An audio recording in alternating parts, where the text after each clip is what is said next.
Senior सहाफ़ी और तज़ियाकार हामिद मीर के मुताबिक सब जानते हैं कि नए सूबों की बहस किसने शुरू कराई है, लेकिन राना सनाउल्लाह ने इस बहस को गैर संजीदा करार देकर अपने बहुत से दोस्तों और खैर ख्वाहों को हैरान और परेशान कर दिया है।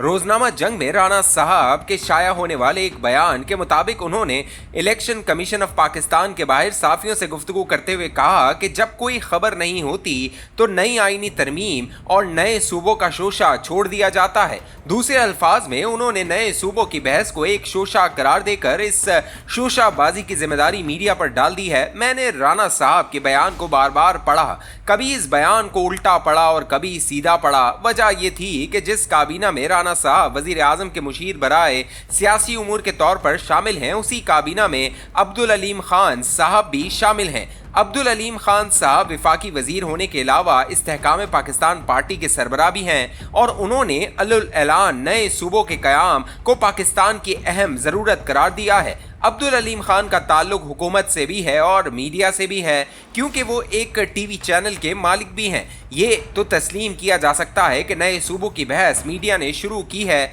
लेकिन ये कहना दुरुस्त नहीं कि मीडिया के पास कोई खबर ना हो तो नई आईनी तरमीम और नए सूबों का शोशा छोड़ दिया जाता है।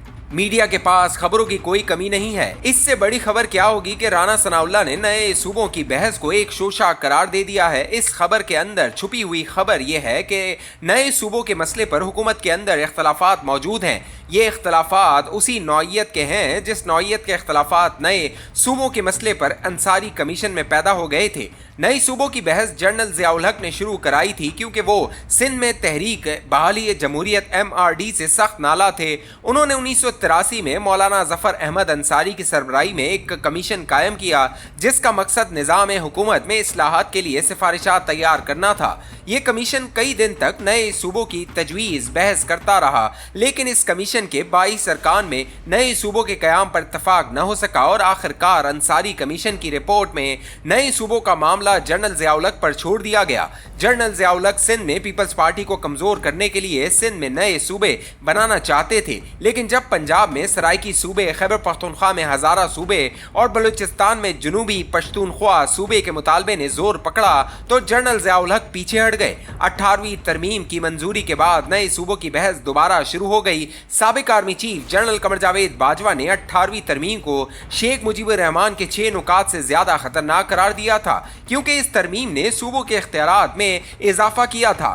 असल मसला ये था कि सूबों के फंड्स में इजाफा हो गया, लेकिन सूबों ने इख्तियारात और फंड्स को बल्दियाती इदारों को मुंतकिल न करके 18वीं तरमीम के असल मकासद की खिलाफ वर्जी की। बाजवा साहब का मसला ये था कि विफाक के पास फंड्स कम पड़ गए थे। वो किसी न किसी तरह 18वीं तरमीम को रोल बैक करना चाहते थे। इस मकसद के लिए कुछ माहिरीन से उन्होंने एक्शन प्लान भी बनवाए। सबसे अच्छा प्लान मिफ्ता इस्माइल ने बना कर दिया। 18वीं तरमीम के रोल बैक के लिए पार्लिमानी निज़ाम का खात्मा ज़रूरी था।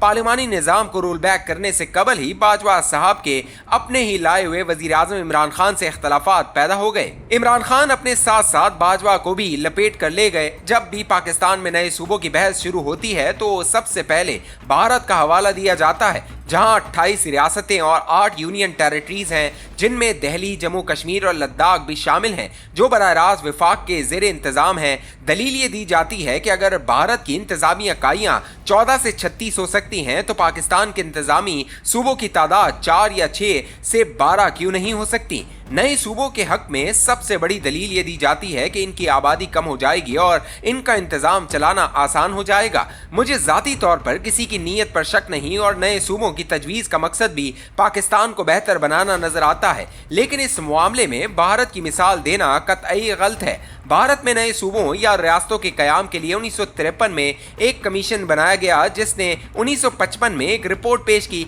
इस रिपोर्ट की रोशनी में 1956 में एक एक्ट बनाया गया और आहिस्ता आहिस्ता नए इंतजामी यूनिटों की तादाद में इजाफा किया गया। जिस जमाने में भारत ने यह एक्ट बनाया, उस जमाने में पाकिस्तान के हुक्मरानों ने सूबे खत्म करके 1 यूनिट बना दिया था। मकसद क्या था? बंगाली अक्सरियत को मगरबी पाकिस्तान की अकलियत के बराबर लाना। वन यूनिट ने जिन नफरतों को जन्म दिया उसका नतीजा बांग्लादेश की सूरत में सामने आया। 1970 में वन यूनिट खत्म करके सूबे बहाल किए गए। न तो वन यूनिट बनाने का फैसला सोच समझ कर किया गया और न ही सूबों को किसी बहस मुबाहिसे के बाद बहाल किया गया। सूबों की बहाली की फौरी बाद एक सूबा अलहदा मुल्क बन गया। अब हम 4 सूबों के 12 सूबे बनाना चाहते हैं और भारत की मिसाल पेश कर रहे हैं। पाकिस्तान में नए सूबों के रस्ते में सबसे बड़ी रुकावट आईने पाकिस्तान की दफा 1949 की झेली शिक 4 है, जिसके तहत सूबा बनाने के लिए मुतल्लिका सूबे की असेंबली से 2/3 अक्सरियत के साथ करारदाद की मंजूरी जरूरी है।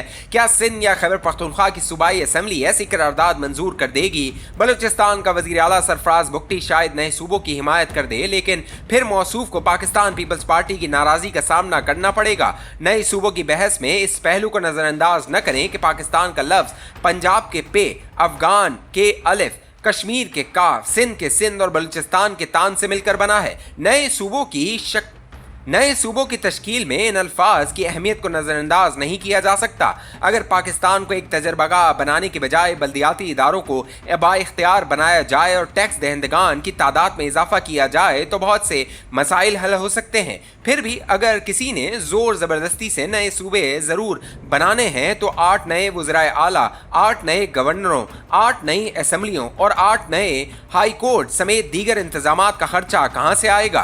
काफ़ी मुश्किल काम है। शायद इसीलिए राना सनाउल्लाह ने नए सूबों की बहस को एक शोशा करार देकर इसकी तमाम जिम्मेदारी मीडिया पर डाल दी। राना साहब तुसी ग्रेट हो।